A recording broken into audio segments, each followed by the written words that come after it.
जनाब चौधरी जाफर इकबाल साहब, senator PMLN, बेगम इशरत अशरफ साहिबा,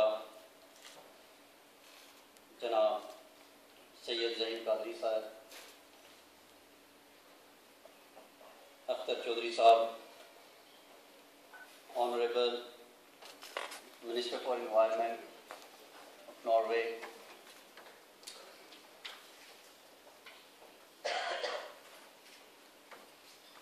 और उनके साथ मैं आज की इस पुरवकार तकरीब के मेज़बान अज़हर अली चौधरी साहब, उनके साथ उनके तमाम रफ़क़ा जनाब वसीम शहजाद साहब, मोहसिन रज़ा, इस्माइल सरवर साहब, मोहम्मद इकबाल साहब, मलिक अशरफ साहब को दिली मुबारकबाद पेश करता हूँ कि जिन्होंने आज इस खूबसूरत महफिल का इनेकाद किया और हॉल में मौजूद नॉर्वे में मुकीम पाकिस्तान के तमाम मकतबा फ़िक्र के हमारे बुज़ुर्ग भाई जो यहाँ पर तशरीफ़ फरमाए, उनका भी दिल की अथाह गहराई से शुक्रिया अदा करता हूँ कि जो यहाँ पर इतनी कसीर तादाद में तशरीफ़ लाकर हमारी इज़्ज़त अफजाई की। मैं आज इस प्रोग्राम के हवाले से, जैसा कि फरमाया गया है कि ये यौम आज़ादी पाकिस्तान के सिलसिला में तकरीब मुनक्कद है और उसके साथ साथ हमारे सामने बैरियर्स भी खड़े कर दिए गए हैं कि हम अपनी पार्टी प्रोजेक्शन की बात नहीं करेंगे, लेकिन मैं समझता हूँ कि हम पाकिस्तान और पाकिस्तान के मुस्तकबिल की और उसके मसाइल की बात ज़रूर करेंगे। मेरे बुज़ुर्गों, भाई और दोस्तों, सबसे पहले मैं अपने कायदीन की मौजूदगी में ये बयान करता चलूँ कि मैं भी आप ही की तरह ओवरसीज़ पाकिस्तानी हूँ और मेरी ज़िंदगी के 20 साल इटली के अंदर इसी जद्दोजहद में गुजरे हैं, जिस जद्दोजहद में आज अज़हर चौधरी साहब लगे हुए हैं, जिस जद्दोजहद में और हमारे भाई मुख्तलिफ सतह पर पाकिस्तान के लिए काम कर रहे हैं और इन ममालिक में रहते हुए अपने आने वाली नस्लों के रोशन मुस्तकबिल के लिए कोशिशें कर रहे हैं। मैं समझता हूँ कि वो सब हकीकी मुबारकबाद के मुस्तहिक हैं। मेरे भाइयों, बुज़ुर्गों और दोस्तों, इसमें कोई शक नहीं कि पाकिस्तान किस तरह मार्ज़ वजूद में आया, उसके लिए हमारे बड़ों ने कुर्बानियाँ दी। एक लाजवाब दास्तान है उन कुर्बानियों की, और इसमें भी कोई शक नहीं कि पाकिस्तान का हिता एक नज़रिया पर और एक सोच की बुनियाद पर हासिल किया गया। लेकिन बदकिस्मती से मैं समझता हूँ कि आज वो वतन अजीज़ जिन मुश्किलात से दो चार है और तारीख के जिस नाजुक मोड़ पर खड़ा है, आज अगर हमने बहसीयत कौम अगर अपने ज़मीर को ना झंझोड़ा, अगर आज हमने अपने जो हमारी जिम्मेदारियां हैं बहसीयत पाकिस्तानी सिटीजन, वो हमने सही तरह अदा ना की,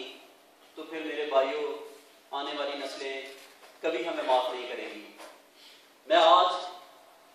पाकिस्तान क़याम पाकिस्तान की खुशी में तराने बजाने की बात नहीं करूँगा। मैं आज वो बात नहीं करूँगा कि पाकिस्तान जो है वो एक मजबूत और मुस्तहकम मुल्क है। मेरे बुजुर्गों, भाइयों और दोस्तों,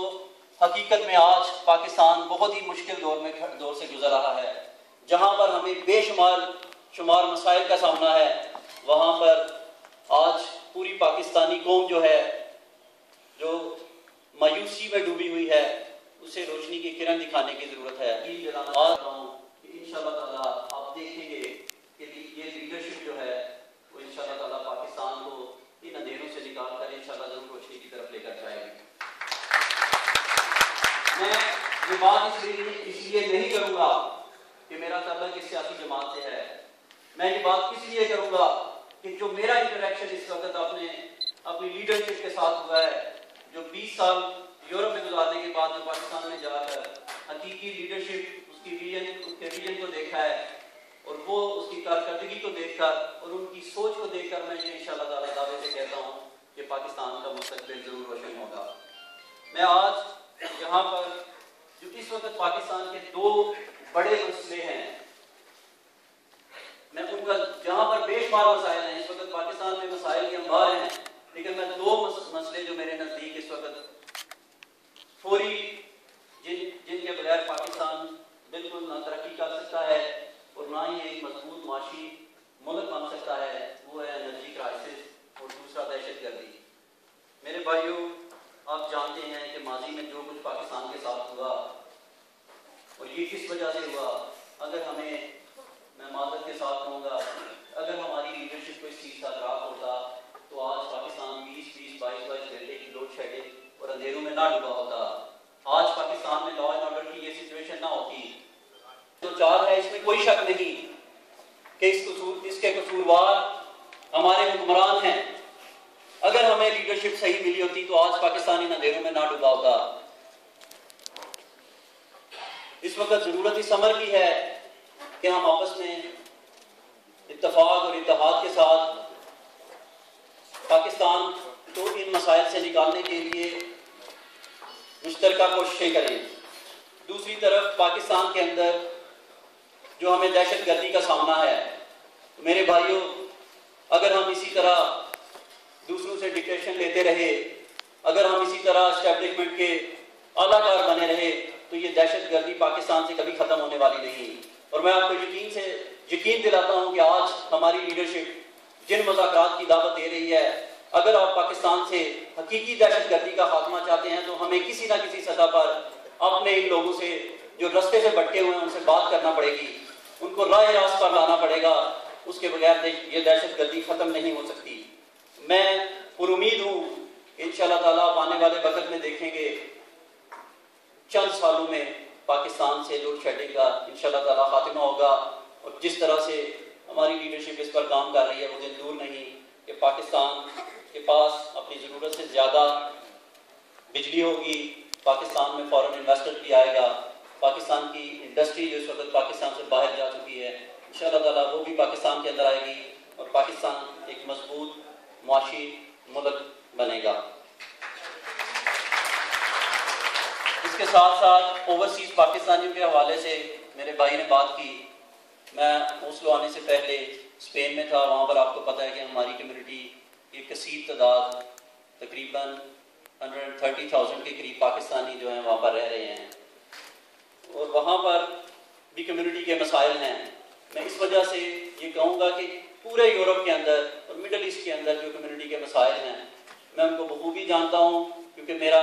वक्त यहाँ पर गुजरा है और मैं समझता हूँ कि पाकिस्तान ओवरसीज़ पाकिस्तानियों के मसाइल, जिनमें से मैं सिर्फ चंद एक का जिक्र करना चाहूँगा। स्पेन के अंदर सबसे बड़ा मसला जो इस वक्त है वो है मशीन रीडेबल पासपोर्ट। जो कंप्यूटराइज्ड पासपोर्ट हैं, ये आपको पता है कि हमारा सफारत खाना मैड्रिड में है और हमारी कम्युनिटी की जो 80-90% लोग हैं वो बार्सिलोना और उसके सराउंडिंग्स में रह रहे हैं। तो मेरे भाइयों, जो हमें मैं ये मिसाल इसलिए दे रहा हूँ कि हमें 2015 में 50 से 55 हज़ार पासपोर्ट, मैनुअल पासपोर्ट जो एक्सपायर हो रहे हैं, और अगर मशीन रीडेबल पासपोर्ट के अरेंजमेंट्स अभी से ना किए गए तो 2015 में जो हमारी कम्युनिटी स्पेन के अंदर रह रही है उनके लिए एक बहुत बड़ा मसला पैदा होगा, क्योंकि 2015 के बाद कंप्यूटराइज्ड पासपोर्ट के अलावा मैनुअल पासपोर्ट आप यूज़ नहीं कर सकेंगे। तो इसलिए ये एक ऐसा जनरल आपके करीब डेनमार्क के अंदर आपको पता है कि एम्बेसी के अंदर सफारतखाना में मशीन रीडेबल पासपोर्ट की सहूलत मौजूद नहीं है और वहाँ की कम्युनिटी को दूसरे ममालिक में जाना पड़ता है। तो इस तरह के कई ऐसे मसाइल हैं। अल्हम्दुलिल्लाह मेरी एक कोशिश होगी कि मैं अपने ओवरसीज़ पाकिस्तानियों के साथ मिलकर पाकिस्तान के अंदर, आज अल्हम्दुलिल्लाह वफाक में हमारी पार्टी की गवर्नमेंट है, चौधरी जाफर इकबाल साहब यहाँ पर बैठे हैं, मैं इंशाअल्लाह ताला अपने तमाम कायदीन की सरपरस्ती में ये मसाइल लेकर इंशाअल्लाह ताला रब इख्तियार तक जाऊँगा और कोशिश करूँगा कि जिन मसाइल के लिए यूरोप और स्कैंडिनेविया से डेलीगेशन की सूरत में आप पाकिस्तान जाते हैं और दफातर के चक्कर लगाते हैं, इंशाअल्लाह ताला आपका ये ओवरसीज़ पाकिस्तानी भाई वहाँ पर आपका साथ देगा और आपकी नुमाइंदगी करेगा। उसके साथ साथ यहाँ पर मौजूद मेरे भाई जो भी इन्होंने जिक्र किया, कब्ज़ा माफिया गुजरात से तल्लक है बहुत ज़्यादा लोगों का, इसमें कोई शक नहीं कि गुजरात के लोग जो हैं वो हकीकी मुबारकबाद के मुस्तहिक हैं। और मैं ये कहना यहाँ पर ज़रूरी समझूंगा कि किसी एक ख़ानदान ने अपना तसल्लुत बनाया हुआ था, एक तसल्लुत कायम किया हुआ था, और जो गुजरात के मालिक अपने आप को समझते थे और वो समझते थे कि उनके बगैर जो है गुजरात किसी और का नहीं है। अल्हम्दुलिल्लाह आप लोग गवाह हैं कि इसी स्टेज के ऊपर चौधरी आबिद रज़ा ने 4 साल पहले खड़े होकर कहा था कि इंशाल्लाह मेरी ज़िंदगी रही तो आप देखेंगे कि आने वाले वक्त में गुजरात के चौधरियों की सियासत जो है वो दरियाए चनाब की नज़र हो जाएगी। और आज आप लोगों ने देखा कि इंशाल्लाह ताला वो तिनकों की तरह उनकी सियासत जो है वो गुजरात से उसका नामो निशान मिटा दिया गया है। और जहाँ तक कब्जा माफिया का ताल्लुक है, मैं पिछले 5 साल से पहले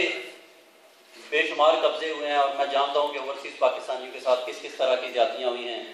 लेकिन अल्हम्दुलिल्लाह इन 5 सालों में वहाँ पर हम मौजूद थे और इंशाल्लाह कोई भी ऐसा वाक़या काबिल ज़िक्र वाक़या नहीं हो सका कि जिसमें किसी भाई की किसी जायदाद के ऊपर किसी बंदूक बरदार ने कब्जा किया हो। और साथ साथ मैं सराय आलमगीर की आवाम को ये खुशखबरी सुना दूँ कि ये हमारा पहला इलेक्शन था सराय आलमगीर के अंदर, और वहाँ के जो लोग थे वो चौधरी आबिद रज़ा साहब के पास एक ही मसला लेकर आते थे कि चौधरी साहब ना तो हमें डेवलपमेंट चाहिए, ना हमें सिर्फ और सिर्फ कब्जा माफिया से हम जान छुड़ाना चाहते हैं। और मैं मानता हूँ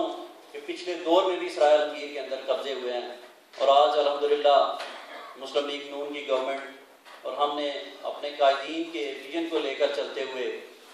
आपने देखा कि आज से 3 वीक पहले सराय आलमगीर के अंदर जो एक बहुत बड़े कब्जा की कोशिश की गई उसको किस तरह से नाकाम बनाया गया और उन लोगों के साथ उनको इबरतनाक अंजाम तक पहुँचाया गया। और अल्हम्दुलिल्लाह मैं आपको यकीन दिलाता हूँ कि आज के बाद गुजरात से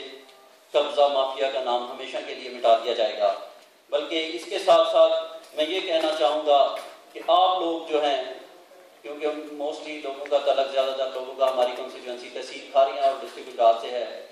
सराय आलमगीर से मैं उनको गुजारिश करूँगा कि हमारे दरवाजे 24 घंटे आपके लिए खुले हैं। हम पार्लियामेंट के मेंबर्स MNA और MPA नहीं बल्कि आपके खादिम और आपके भाई बनकर 24 घंटे अपने दरवाजे खोलकर आपके लिए बैठे हुए हैं। और हमारी सियासत का और हमारा मंशूर जो है